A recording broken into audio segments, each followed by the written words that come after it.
Bénis ton serviteur, celui qui a le privilège de nous porter ta parole ce matin. Oh, nous bénissons ton Seigneur. Et nous te prions, Seigneur, ce matin, de nous conduire vraiment.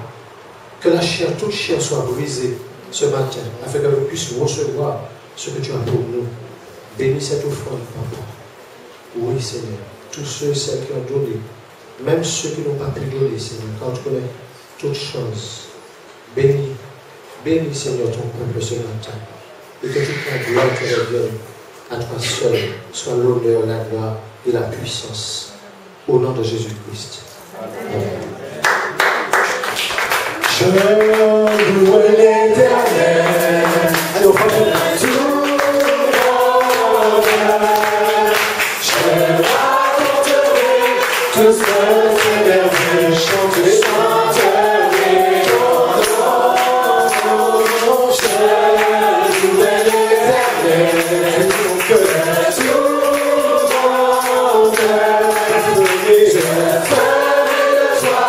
Le sujet de ma joie, alléluia.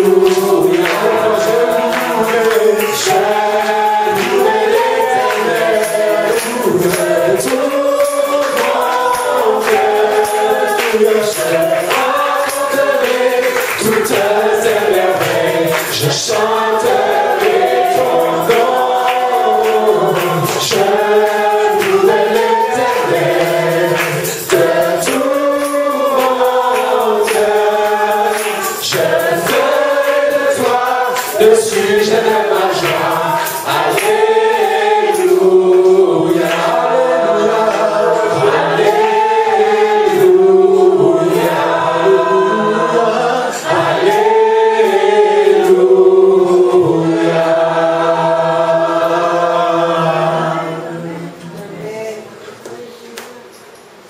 Béni soit l'Éternel. Papa, nous te disons encore merci. Nous voulons te bénir parce que tu es merveilleux, Papa. Tu es tout puissant. Tu mérites la gloire, tu mérites la louange, tu mérites l'adoration. Ta parole dit que tu sièges au milieu des louanges. Merci, Papa, parce que tu prends plaisir à cela. Oh, béni sois-tu parce que tu agis dans nos vies. Merci pour ce que tu fais dans nous, Papa. Merci pour le changement. Merci pour la joie, la paix que tu nous donnes en toute circonstance, Papa. Nous voulons te bénir et t'élever parce que tu es fidèle, Papa. Tu accomplis tes promesses envers ceux qui croient, ceux qui vraiment s'appuient sur toi, Papa. Tu n'as pas changé, tu es le même hier, aujourd'hui, éternellement. Ta parole est la vérité. Et c'est ta parole qui agit en nous, Papa, par la puissance du Saint-Esprit, pour changer nos cœurs, pour transformer nos vies, pour nous rendre agréables à toi. Ta parole est vivante, elle est puissante, Papa. Elle est toute puissante, parce que ta parole, c'est toi-même, Papa. Agis dans nos cœurs ce matin et donne gloire à ton nom. Cher Saint-Esprit, merci parce que tu es là, c'est toi qui nous conduis. Tu es l'Esprit de Dieu, le Tout-Puissant, celui qui agit en nous, celui qui vit en nous, celui qui est là éternellement pour nous conduire dans toute la vérité, celui qui nous sanctifie, celui qui nous donne la puissance et la force pour tenir. Merci Saint-Esprit, prends toute ta place, prends tout le contrôle, dans le nom de Jésus. Amen. Amen. Asseyez-vous, merci.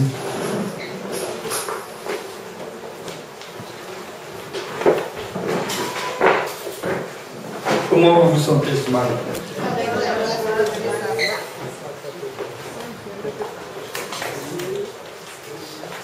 J'avais commencé à vous en parler dimanche dernier de l'épouse, comment c'est important. Et vous savez que pour être l'épouse, il faut manifester tous les caractères. Ça veut dire qu'il faut vraiment être rempli de l'esprit. Il faut vraiment manifester le fruit de l'esprit. Il faut vraiment vivre dans une vie de sanctification. Parce que la Bible dit que sans la sanctification, nul ne verra le Seigneur. Pour être époux, ça veut dire que tu es vraiment un chrétien consacré. Ça veut dire que tu ne fais pas n'importe comment, tu ne fais pas n'importe quoi. Ça veut dire qu'à ce moment-là, tu manifestes le caractère même de l'époux. Et parce que tu manifestes le caractère de l'époux, eh bien tu fais partie de l'épouse glorieuse, sans tache, ni ride, ni rien de semblable. Amen. Vous savez que la servante a reçu un verset tout à l'heure là dans Luc chapitre 3 verset 9. Il te dit que la cognée est déjà mise à l'arbre. Et tout arbre qui ne porte pas de fruit sera retranché. Ça veut dire qu'aujourd'hui, Dieu est en train de préparer l'épouse. Dieu est en train de mettre l'épouse vraiment à part. Ça veut dire que Dieu, aujourd'hui, il vient, non pas pour des personnes qui sont religieuses, mais il vient pour récolter les fruits, il vient pour les fruits. Ça veut dire qu'à ce moment-là, tu manifestes une vie vraiment de sainteté. Ça veut dire qu'à ce moment-là, tu n'es plus dans une religion, mais par ta vie, par ton témoignage, tu amènes d'autres à venir à Jésus. Nous sommes appelés à porter des fruits. Dans la Bible, il nous dit que tout arbre qui ne porte pas de fruits sera retranché. Et vous vous rappelez de ce que Jésus avait donné comme exemple lorsqu'il est venu pour cueillir les fruits sur un figuier. Et il a vu que des feuilles. Et n'a pas trouvé de fruits. Et il a maudit le figuier. Il a dit, maintenant que jamais fruit ne naisse de toi. Et le figuier a séché. Ça veut dire qu'aujourd'hui, ce n'est pas le vêtement, l'apparence qui est important, mais ce qui est important, c'est comment tu vis vraiment, comment tu es vraiment, comment tu manifestes Christ pour que les autres soient sauvés, pour que les autres puissent venir à Jésus. Amen. Comment tu vis la sanctification, comment tu manifestes le fruit de l'esprit. La Bible dit qu'il y a beaucoup d'appelés, mais peu d'élus. Mais ce matin, nous ne voulons pas être seulement des appelés, mais nous voulons être des élus. Et un élu, ce n'est pas quelqu'un qui est assis là comme ça, qui vient pour regarder les autres, qui vient pour se montrer, mais un élu, c'est quelqu'un qui vit pleinement dans la dimension de l'Esprit de Dieu, pour que le nom de Dieu soit glorifié. On doit faire attention à cela, parce que nous disons que Jésus vient bientôt. Et frères et sœurs, nous voyons, nous comprenons qu'aujourd'hui, les choses sont en train de se dérouler comme la Bible l'a décrit. Et pourtant, beaucoup de chrétiens sont toujours en sommeil. On va parler ce matin d'un verset de Matthieu chapitre 26 et le verset 41.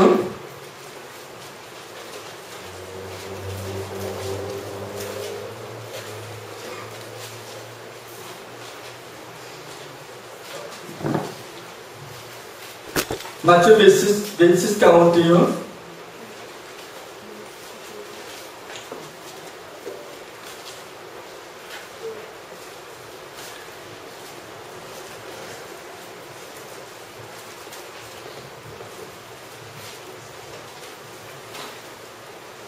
Jésus dit, veillez et priez afin que vous ne tombiez pas dans la tentation. L'esprit est bien disposé, mais la chair est faible. Amen. Vous savez que le diable a tenté Ève dans le jardin. Et Ève était à ce moment-là parfaite, Adam était parfait, ils étaient sans péché.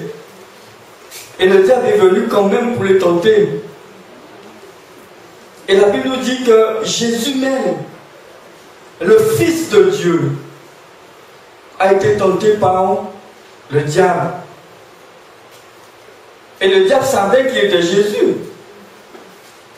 Les démons même savaient qui était Jésus. Les démons même disaient, nous savons que tu es le Fils de Dieu.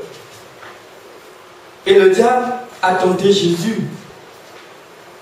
Et pourtant Jésus était rempli de l'Esprit de Dieu. Ça veut dire que le diable va tenter n'importe quel chrétien. Le diable ne va pas faire de différence. Il va tenter n'importe quel chrétien et pour l'amener à faire ce qui est contraire à la volonté de Dieu. Pour amener à désobéir, pour amener à pécher contre Dieu. C'est pour ça que Jésus dit, veillez et priez pour ne pas tomber dans la tentation. Ça veut dire que Jésus sait que le diable va chercher tous les moyens possibles pour tenter les chrétiens, pour nous tenter.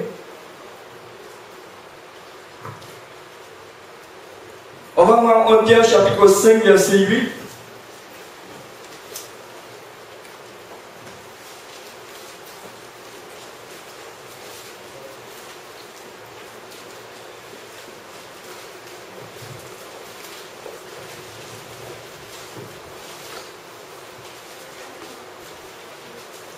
Pierre 5, verset 8.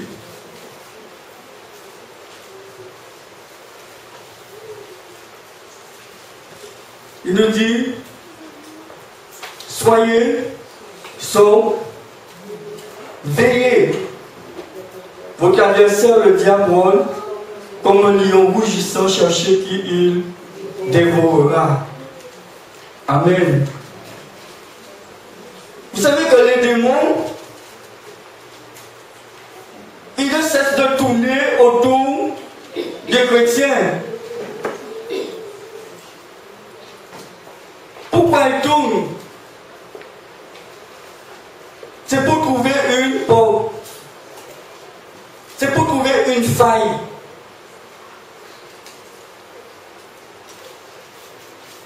Vous savez que la colère, vous savez que les mauvaises paroles, vous savez que les compromis, garder rancune contre une personne, un frère, une soeur, cela ouvre des portes. C'est ça la Bible nous dit de ne pas nous mettre en colère. C'est ça la Bible nous dit qu'il ne sort de votre bouche aucune parole mauvaise. Et je bénis Dieu parce que j'ai appris beaucoup de choses concernant la délivrance. Lorsque le frère Patrick me demande d'aller avec lui, j'apprends beaucoup de choses. J'ai même compris que, au travers des livres, de certains livres,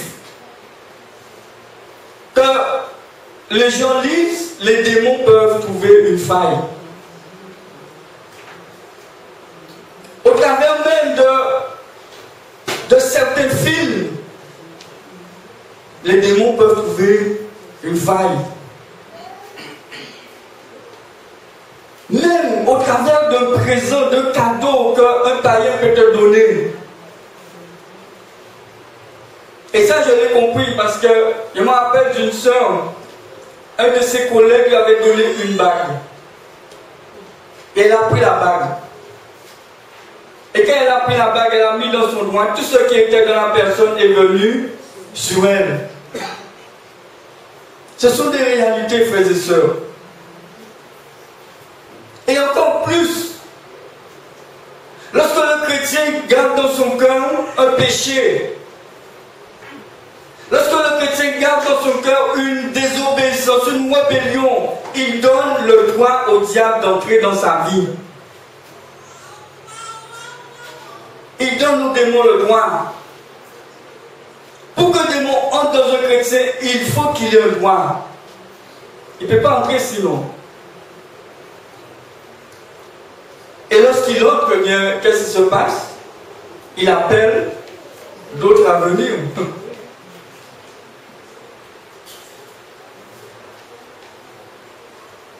Vous savez que dans beaucoup d'églises, beaucoup de pasteurs même, ils disent que les démons ne peuvent pas entrer dans un chrétien.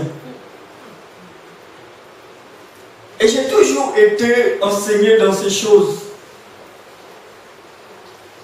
Ils te disent que là où est l'Esprit de Dieu, c'est impossible pour qu'un démon puisse entrer.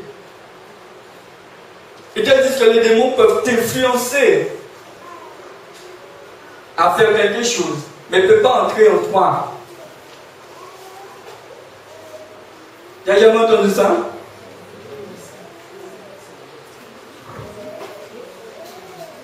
Et si on leur dit qu'un démon peut entrer dans un chrétien, ils te disent que tu es à côté. Et pourtant, la Bible parle de Ananias et Saphira. Pierre a dit à Ananias, pourquoi Satan a-t-il rempli ton cœur au point que tu montes contre le Saint-Esprit? Ça veut dire que Ananias et Saphira, ils connaissaient le Saint-Esprit. Parce qu'ils ont menti au Saint-Esprit. Ça veut dire que c'était des personnes qui avaient vraiment reçu Christ dans leur vie. Et ils avaient le Saint-Esprit. Ananias et Saphira, ce n'étaient pas des faux croyants comme les gens disent. Ils te disent que c'était des faux chrétiens. Ils avaient le Saint-Esprit. Mais Ananias et Saphira, ils ont fraudé. Pourquoi? Parce que la Bible nous montre qu'il y avait quelque chose, une loi qui avait été décidée, mais ils ont été à l'encontre de cette loi. Ils ont ouvert leur cœur au diable. Frères et sœurs, le diable surveille chaque chrétien. Le diable surveille nos paroles. Il surveille ton attitude, ton comportement. Le diable ne peut pas lire ton cœur parce qu'il n'y a que Dieu qui peut lire ton cœur, qui connaît ton cœur. Mais il observe. C'est pour ça qu'elle nous dit qu'il rôde comme un lion rugissant. Il cherche qui dévorer. La Bible nous montre que le diable a même accès auprès de Dieu.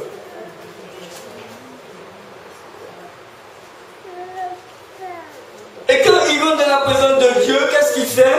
Il vient avec un dossier. Et dans le dossier, il vient pour accuser les enfants de Dieu. Regardons Zacharie chapitre 3, et le verset 1 à 5.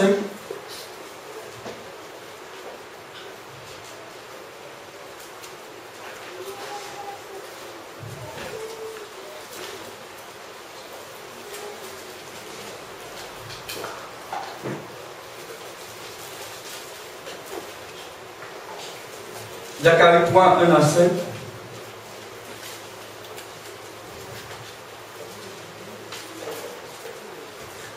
Voici, j'enverrai mon messager. Il préparera le chemin devant moi. Et soudain entrera dans son temple le Seigneur que vous...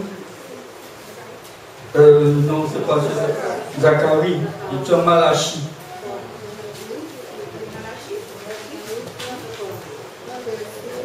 Ça prouve que vous écoutez.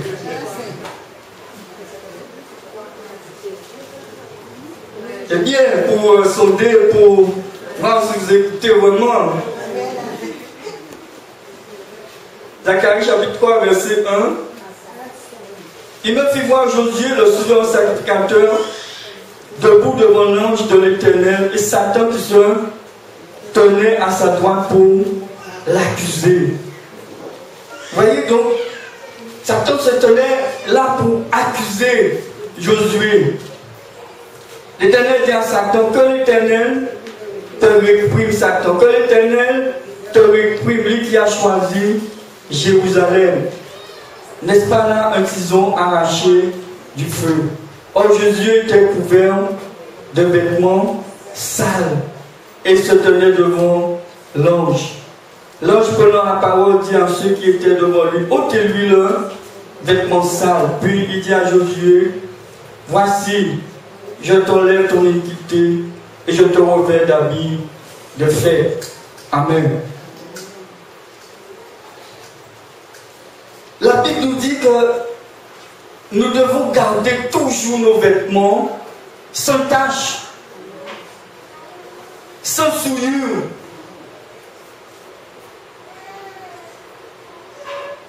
Si nos vêtements sont gardés blancs, ça veut dire que le diable n'a aucun accès pour nous accusés devant Dieu. La Bible dit que lorsque nous sommes sans tâche, lorsque nous vivons pleinement dans la sanctification, la main de Dieu est sur nous. Dieu nous garde dans sa main. Et lorsque Dieu nous garde dans sa main, le diable ne peut pas te toucher à ce moment-là. Il ne peut pas ouvrir la main de Dieu pour te toucher. C'est impossible.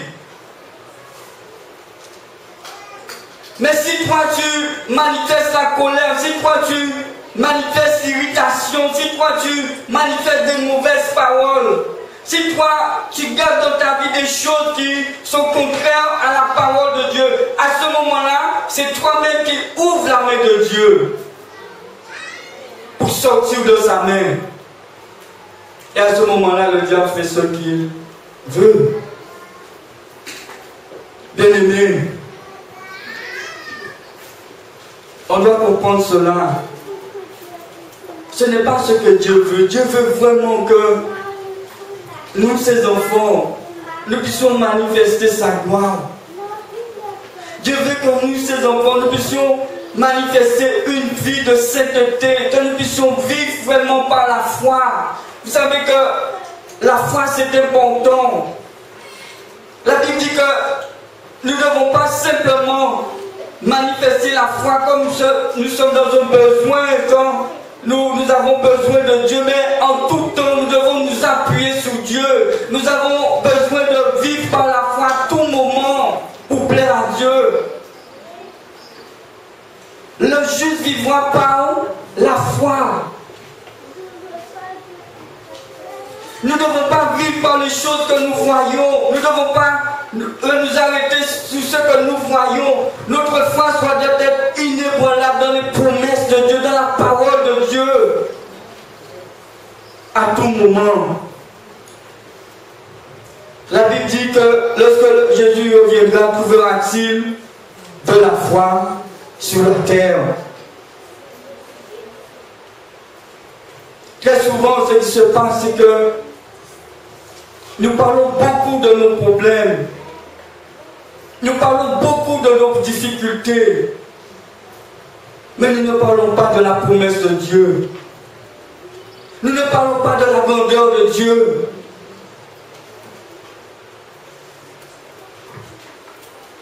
Vous savez que la Bible dit que Jésus nous a donné sa gloire. Dans Jean chapitre 17, verset 22, il nous dit que je leur ai donné la gloire que tu m'as donnée afin qu'ils soient un comme toi et moi, Père, nous sommes un. Ça veut dire que, frères et sœurs, Dieu nous a donné cette gloire, mais cette gloire reste cachée. Le monde doit voir, les gens ont besoin de voir la gloire de Dieu en nous. Les gens ont besoin de voir en nous la paix. Les gens ont besoin de voir en nous la joie. Les gens ont besoin de voir en nous l'espérance. Les gens ne doivent pas voir des chrétiens tout le temps tristes, tout le temps abattus. Des chrétiens tout le temps qui vivent avec des pensées négatives. Tu as la gloire de Dieu en toi. L'esprit de gloire vit en toi. Paul te dit que ce n'est pas un esprit de timidité que Dieu t'a donné, mais son esprit te remplit de force, d'amour et de sagesse. Ne pas vous demander, mon Dieu, mon gloire, jamais aux gloires là. Je leur ai donné la gloire que tu m'as donnée. Les gens ont besoin de voir cela en nous. Bien-aimés, les gens ne savent plus où aller. Aujourd'hui, on voit que dans les informations, que à cause de ce qui se passe en Europe, les gens ne savent plus quoi faire. Des milliers de migrants tout le temps. Aujourd'hui, on voit que le monde est bouleversé. Cela montre que le monde est bouleversé, mais à quel point? que la solution, ils vont chercher chez les chrétiens. C'est nous qui avons la solution. C'est nous qui avons Jésus. C'est nous qui pouvons leur apporter la paix. C'est nous qui pouvons leur donner vraiment cette espérance. Mais si nous-mêmes, nous sommes abattus, si nous-mêmes, nous sommes tout le temps dans la tristesse, si nous-mêmes, nous vivons toujours dans la peur, si nous-mêmes, frères et sœurs, quand ils nous regardent, ils voient que des gens tristes, où est l'espérance? Comment ils vont venir? Comment ils vont comprendre que Jésus peut vraiment changer les choses dans leur vie?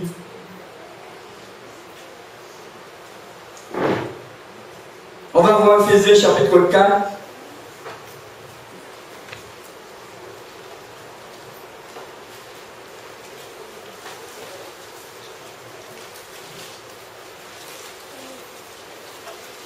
Et verset 27.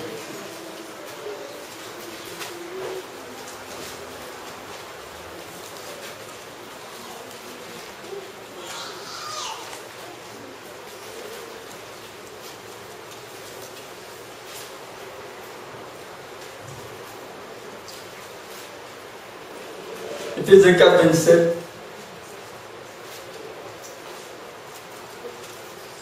À partir du verset 26.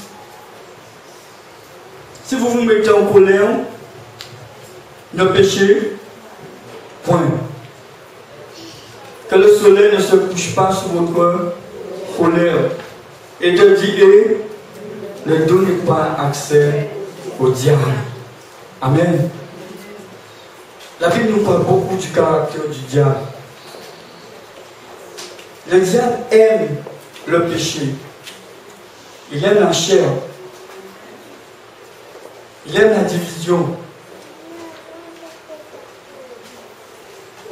Il aime le désordre. Il aime la saleté. Si tu es chrétien, tu manifestes le fruit de l'esprit. Si tu aimes ton frère, tu aimes ton prochain, si tu manifestes l'unité avec tes frères et sœurs, si tu manifestes la foi, c'est pas toi qui vas fuir, c'est le diable qui va fuir. Il y a une chose que j'ai jamais pu comprendre, comment un chrétien peut ne pas aimer ses frères et sœurs.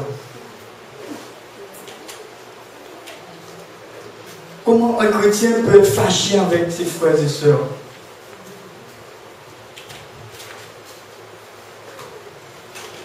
Comment un chrétien peut ne pas bénir ses frères et sœurs?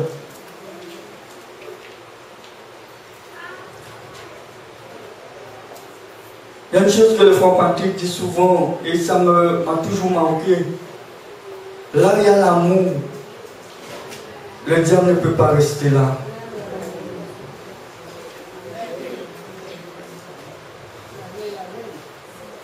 Et c'est une chose que Dieu nous demande, c'est de nous aimer ardemment les uns les autres. Ce n'est pas un amour comme une petite flamme, mais un grand brasier, ardemment.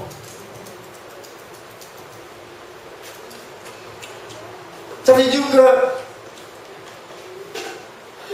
la plus grande chose qu'on doit manifester, c'est l'amour. La Bible dit qu'il y a trois choses qui vont demeurer. La foi, l'espérance et l'amour. Mais la Bible dit que la plus grande, c'est l'amour. Ça veut dire que de l'amour dépendent toutes les autres choses. Si tu n'as pas l'amour, tu ne peux pas manifester la puissance de la foi. Si tu n'as pas l'amour, tu ne peux pas manifester l'espérance. Parce que l'amour, c'est celui qui couvre tout. Et la Bible va te dire que ne devez rien à personne, si ce n'est de vous aimer les uns les autres. Ça veut dire que tu as une dette envers les frères et sœurs, c'est de les aimer.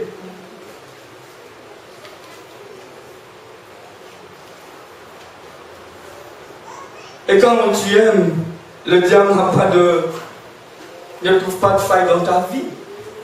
Parce que quand tu aimes, tu manifestes la bonté, tu manifestes la compassion, tu ne manifestes aucune colère.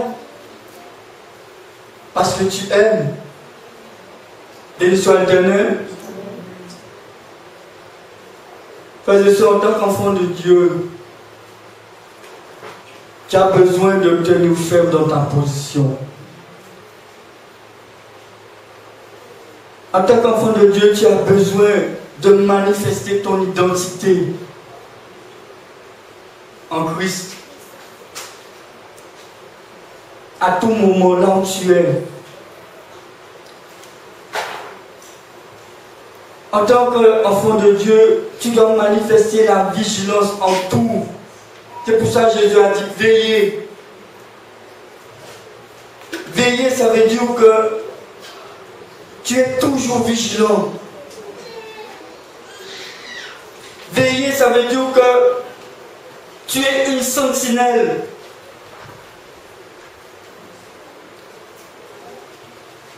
Ça veut dire qu'à tout moment, à tout instant, tu es posté.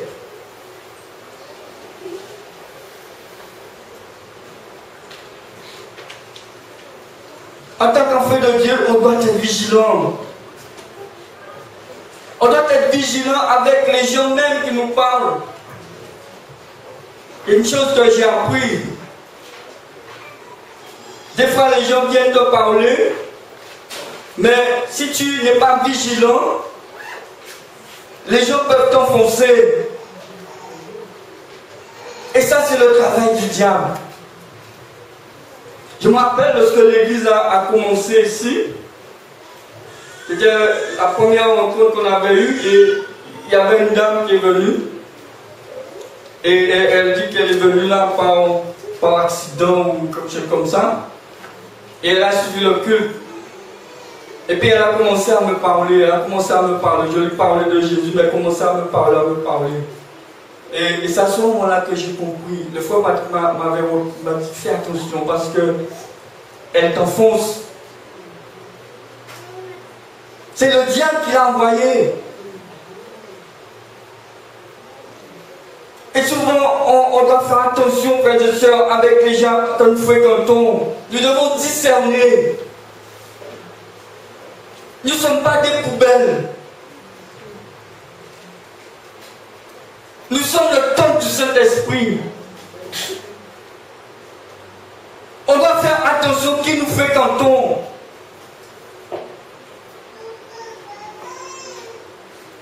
Et j'ai compris que le diable peut envoyer des gens. Et si nous n'arrivons pas à discerner, c'est pour nous enfoncer. Tu dois faire attention comment tu réponds. Tu dois être toujours à l'écoute de l'esprit parce que c'est lui qui va te donner la sagesse pour parler au temps convenable. Parce que le but c'est de fermer la bouche du diable à tout moment. Nous vivons dans un temps, il faut être vigilant tout. Et regarde, depuis le temps que Jésus a dit ça aux disciples, regarde aujourd'hui, nous qui sommes encore plus près, nous qui, la Bible nous dit que nous sommes encore plus près du retour de Jésus. Et la Bible a dit que le diable est descendu, animé d'une grande colère. Ça veut dire que tous les démons sont en mouvement. Ça veut dire que les esprits sont libérés. Ça veut dire qu'aujourd'hui nous vivons les derniers temps. Nous devons être plus que jamais vigilants pour ne pas tomber dans le piège. Vous avez vu la parabole des 10 vierges. Et la Bible nous dit que 5 seulement parmi les 10 sont entrés dans la salle des noces. Et pourtant ils attendaient tous le Seigneur, ils attendaient tous l'époux. Et il y a 5. Parce que c'est 5 a été rempli de l'esprit.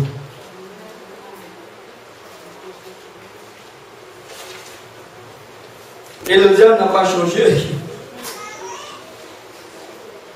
Le diable a toujours le même fonctionnement, les mêmes ruses, les mêmes séductions.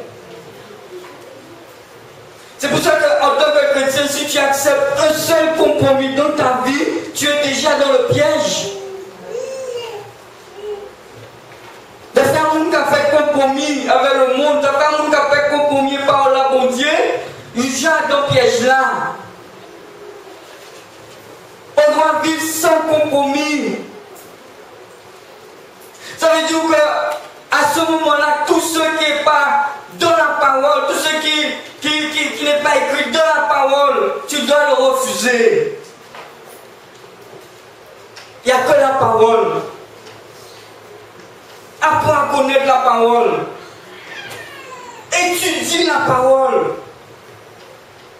Cherche à comprendre la parole. Pourquoi? Parce que ce n'est pas au moment où la tentation est là que tu vas courir, mais c'est parce que tu as déjà la parole que tu peux maintenant vaincre la tentation. La Bible dit, mon peuple périt parce qu'il lui manque la connaissance.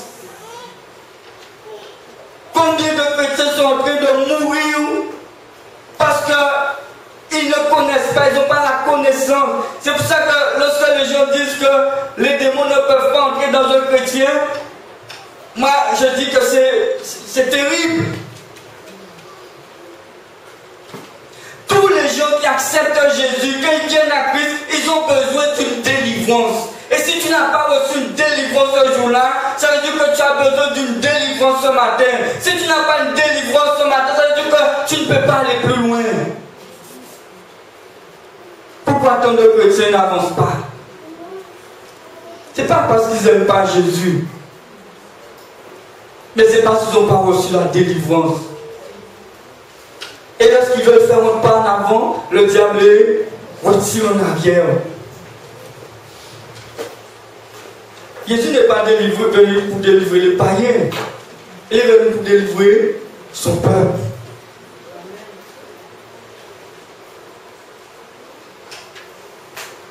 Connaissez l'exemple des chrétiens de Galate? Comment la Bible dit qu'ils ont reçu Christ. Ils ont reçu le Saint-Esprit. Ils ont marché par l'Esprit. Mais après, qu'est-ce qui s'est passé? Ils ont accepté un faux enseignement. Après, qu'est-ce qu'ils ont fait? Ils sont retournés aux préceptes des hommes, à la tradition. Et qu'est-ce que Paul va leur dire? Vous êtes déchus de la grâce. Vous êtes séparés de Christ. Ça veut dire, frères et sœurs, que lorsque on a la parole de Dieu, on n'a pas le droit d'accepter la tradition. On n'a pas le droit de faire de compromis. On n'a pas le droit de mettre des préceptes d'hommes dedans. On n'a pas le droit de faire ça. Et j'ai compris une chose, c'est que le diable veut beaucoup prendre le chrétien par la tradition. On a parlé de tradition dans un enseignement où les chrétiens peuvent suivre la tradition sans même s'en rendre compte. Est-ce que vous savez ça? Sans même s'en rendre compte. Parce que c'est le jour de la Noël, alors tout le monde, c'est petit maillot, c'est zignon, pois d'angole et cochon moussi. Alors vous, c'est parce que c'est Noël, vous allez manger zignon, pois d'angole, cochon moussi. Qu'est-ce qui se passe? C'est la tradition. Et tu dis que tu n'es pas dans la tradition. Pourquoi tu ne peux pas manger ça un autre jour? Vous voyez?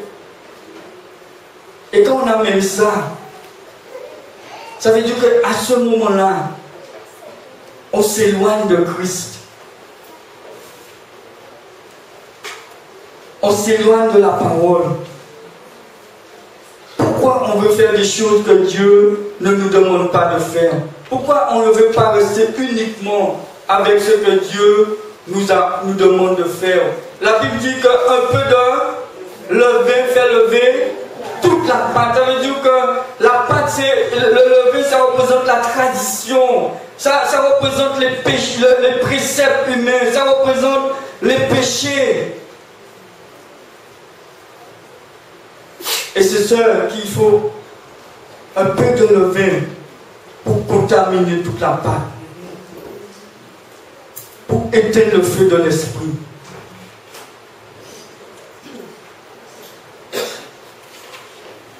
L'église de la Nouvelle Alliance,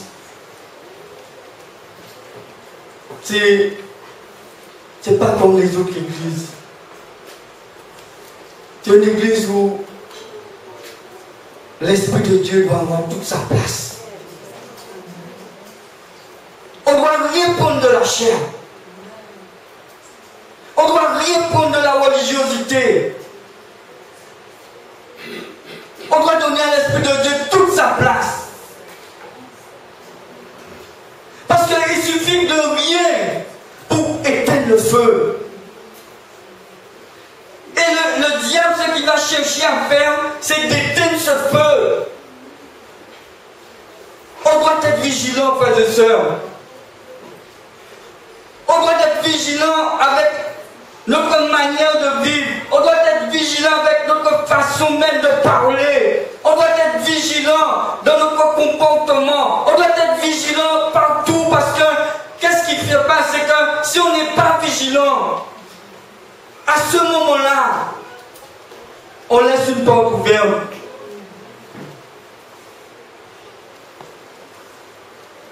Qu'est-ce qui peut garder le chrétien? La Bible dit, Jésus a dit, veillez, priez pour ne pas tomber dans la tentation. On parle beaucoup de la prière. Mais combien de chrétiens ont pris vraiment le temps de prier ce matin?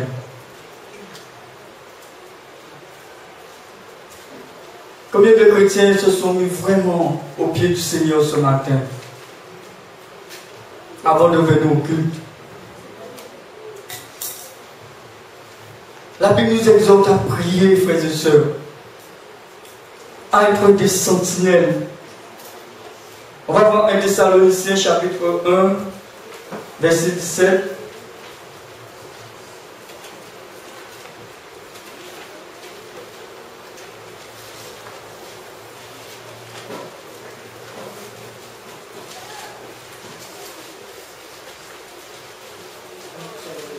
Thessaloniciens 5, 17.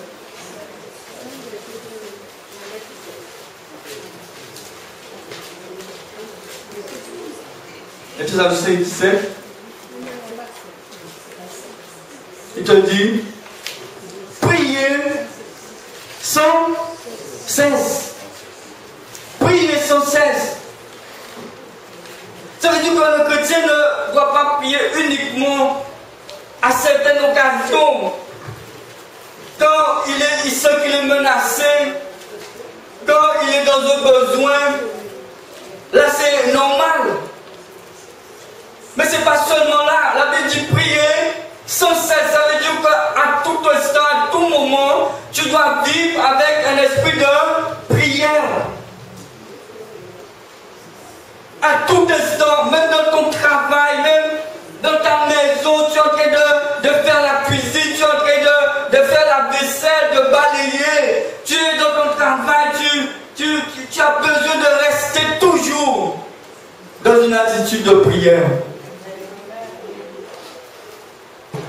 Et c'est un commandement. C'est pas à un certain moment, c'est pas quand il y a des choses, des moments difficiles dans la vie, à ce moment-là, tu viens pour chercher la face de Dieu. Non! Priez sans cesse. prier pour ne pas tomber dans la tentation. Et je crois que le diable, il sait quel chrétien qui est une croix facile. Le chrétien qui est une croix facile, c'est le chrétien qui ne prie pas. Le chrétien qui n'adore pas Dieu.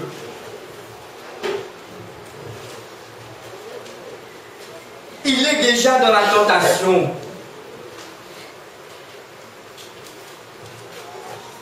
D'ailleurs, le chrétien qui ne prie pas, c'est un chrétien qui est déjà mort.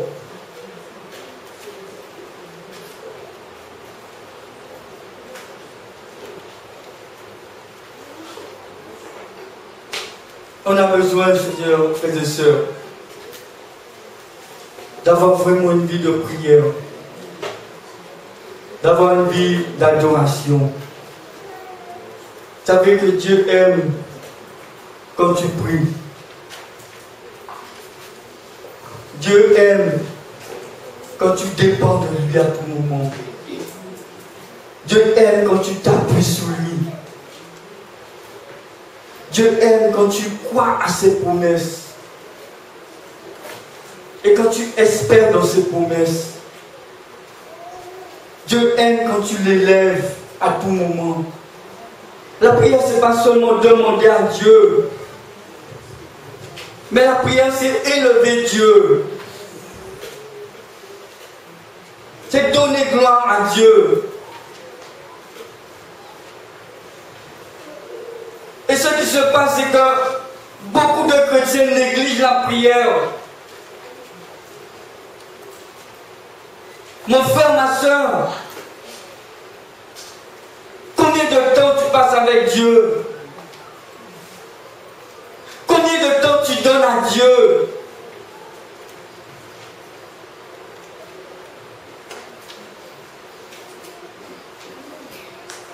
Il prend plaisir quand tu pries, il prend plaisir quand tu t'attends à lui. Il te garde, il te protège, il te conduit, l'Esprit de Dieu te conduit. Celui qui prie est toujours renouvelé, celui qui prie est toujours restauré, il est toujours fortifié.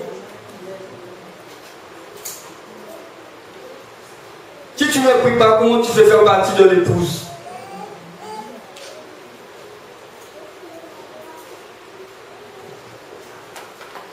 On doit être toujours dans la prière. On ne doit pas prier Dieu simplement. On va dormir. On dit Seigneur merci pour la journée. Vous savez, il y a des chrétiens comme ça. Seigneur merci, tu m'as gardé dans la journée, tu m'as protégé, tu as protégé ma famille, tu as pourvu à mes besoins. Maintenant bénis la nuit pour moi Seigneur. Au nom de Jésus. Amen. Et le matin quand on se lève, Seigneur, merci pour la nuit passée. Merci parce que tu m'as protégé contre toutes les attaques du diable. Tu m'as gardé. Merci Seigneur pour tes saints anges autour de moi. Maintenant, bénis la journée pour moi. Au nom de Jésus. Amen. Frères et sœurs, la prière c'est une relation avec Dieu. La prière c'est ce moyen que Dieu nous a donné pour garder notre relation avec lui. Et Dieu a mis vraiment la prière dans la main du chrétien. La prière, c'est une âme puissante même. Une âme puissante que le diable n'aime pas. Que le diable ne veut pas du tout qu'on rentre dedans. Regardons 1 Pierre chapitre 4 et verset 7.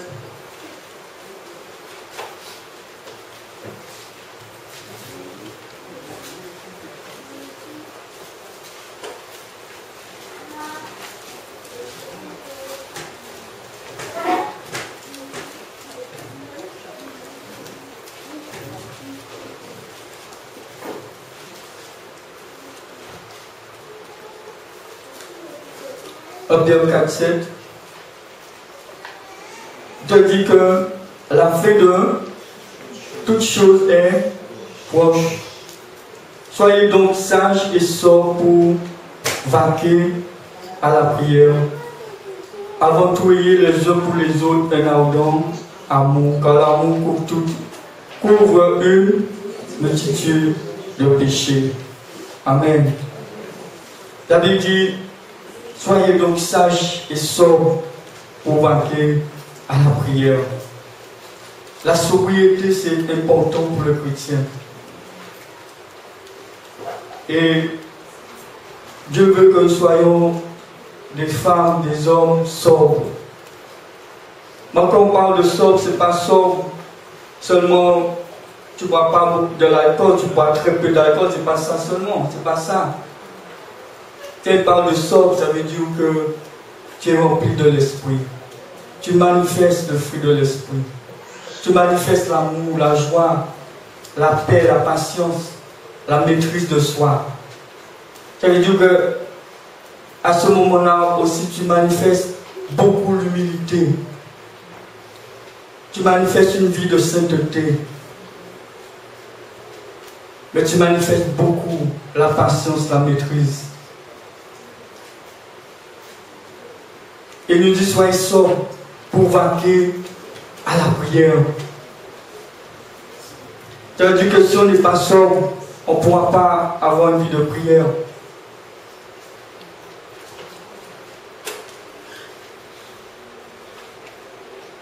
La prière est puissante. Dieu a mis quelque chose de fort. Et je crois que le diable sait.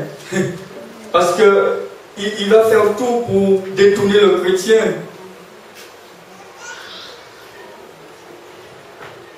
La chair n'aime pas la prière. J'avais vu que lorsque vous vous levez le matin pour prier, la première chose c'est que tu dis bon, je vais prendre encore 5 minutes, je vais prendre encore 10 minutes. Mais après, qu'est-ce qui se passe? Le sommeil reprend. À ce moment-là, tu dois te faire violence. Qu'est-ce qui commande? L'Esprit de Dieu ou la chair?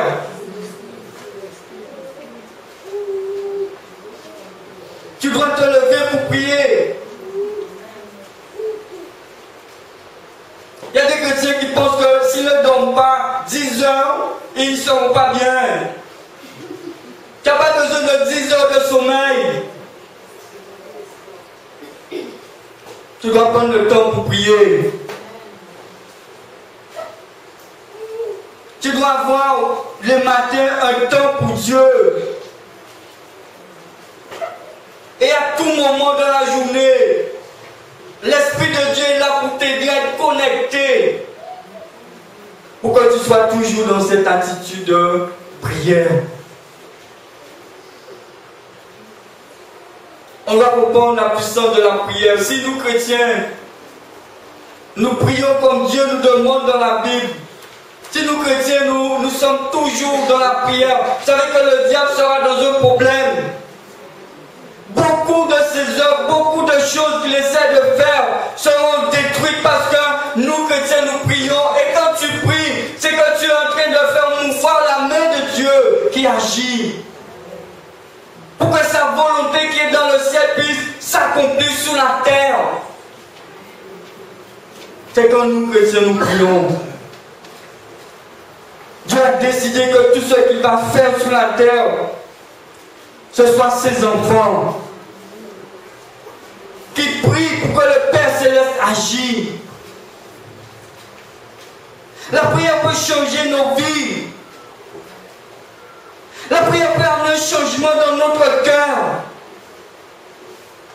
Bien-aimé, c'est parce que tu pries que tu peux grandir dans la sanctification. C'est parce que tu pries que Dieu peut te donner la victoire sur le péché. C'est parce que tu pries que Dieu peut à tout moment te tenir éveillé.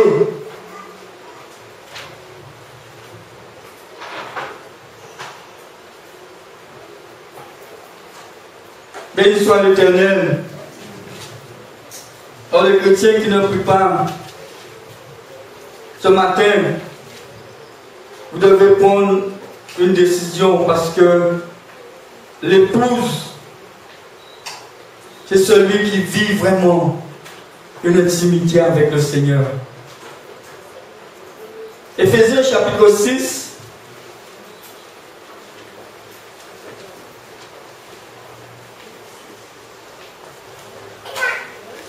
Et le verset 18.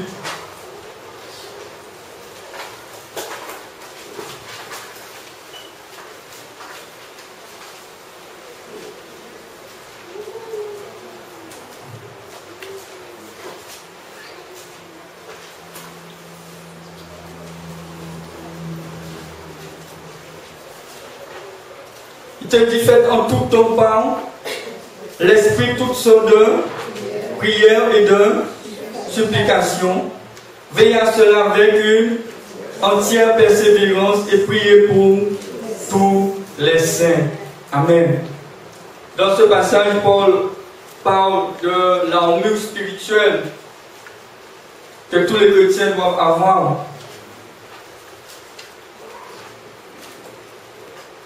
Mais si tu ne pries pas, comment l'armure va être efficace? C'est la prière qui rend ton armure efficace.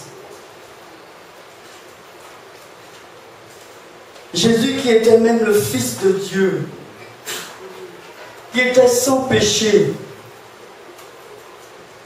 Jésus priait, il avait besoin de prier. Et Jésus nous a donné l'exemple, frères et sœurs, comment nous, enfants de Dieu, nous pouvons ne pas prier, comment nous, enfants de Dieu, nous pouvons comprendre que la prière n'est pas importante. A fortiori, nous avons un combat à mener contre la chair, nous avons un combat à mener, parce que la Bible nous dit que chaque chrétien, il y a un combat, il y a un conflit entre l'esprit et la chair. Mais pour que nous puissions avoir la victoire, nous devons être toujours dans cette attitude de prière, nous devons toujours être connectés, parce que c'est là que le Seigneur va écraser la chair, c'est là que l'Esprit de Dieu va écraser la chair en nous. On doit prier. Ne laissons pas le diable faire ce qu'il veut avec nous. Celui qui ne prie pas, il ne peut pas être efficace dans le royaume de Dieu. On doit prier parce que la Bible nous dit que la chair est faible. Et à tout moment, béni soit l'Éternel.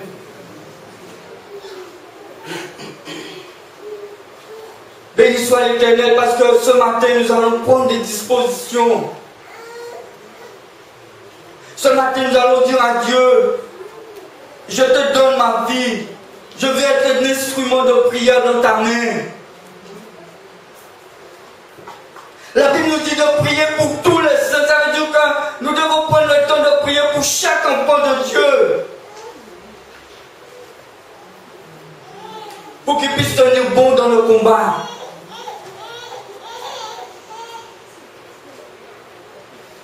Nous sommes appelés à faire des exploits pour Dieu. Nous sommes appelés à être des vainqueurs. Nous ne sommes pas appelés à être des tièdes. Nous ne sommes pas appelés à être des médiocres. Nous avons reçu l'esprit d'excellence. Pour être de ceux qui sont excellents pour notre Dieu. Jésus va nous faire comprendre que comment la tentation est subtile, comment la tentation peut venir, comment la tentation, tous les chrétiens sont exposés, mais pour ne pas tomber à la tentation, tu dois toujours être vigilant.